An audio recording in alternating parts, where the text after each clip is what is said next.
Hey! Have you learned any skills on The Walking Dead that would be useful in a natural disaster situation? Such as an earthquake, hurricane, tsunami? I know how to find, food. Like, if someone hides, like, the crafty table, like, a couple stages down, I can usually find it without anybody telling me where it is. So, I imagine that will come in handy. Definitely. Yeah. I'm like, that's not even, I'm like serious. That's probably what I've learned, yeah. All right, here's one for Greg from Jared from South Milwaukee. Here, Jared. What has been the most difficult makeup job you've undertaken on The Walking Dead?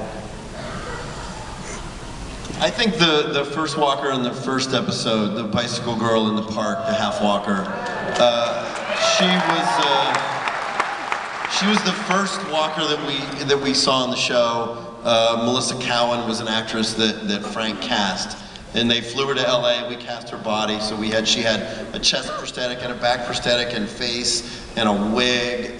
So it took about 3 hours to do her makeup. And again, you know, what sets this show apart from other shows is you see that walker crawling through the field, and when Rick walks up next to her and kneels down and says, "I'm sorry this happened to you," and she's just weakly reaching up to him, and you actually feel compassion for this monster. I mean, it was amazing. That makeup job, I mean, we're really proud.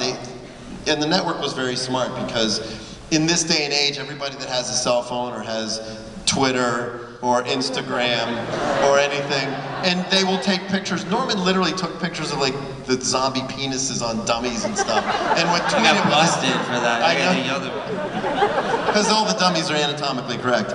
But what we did in season 1 was they were really smart. They released that photo as an opportunity to put out what the intention of the walker look was going to be for the show, before we were shooting in the streets with you and Andy, and people were taking pictures of zombie makeups with their phones and putting them on the internet.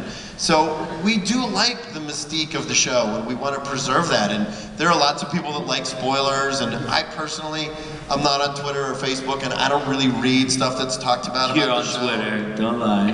No, you got it covered for me, actually. So it's exciting to me when the next day people will say, "I never saw that coming." You know, things that we do that feels exciting and feels new. So.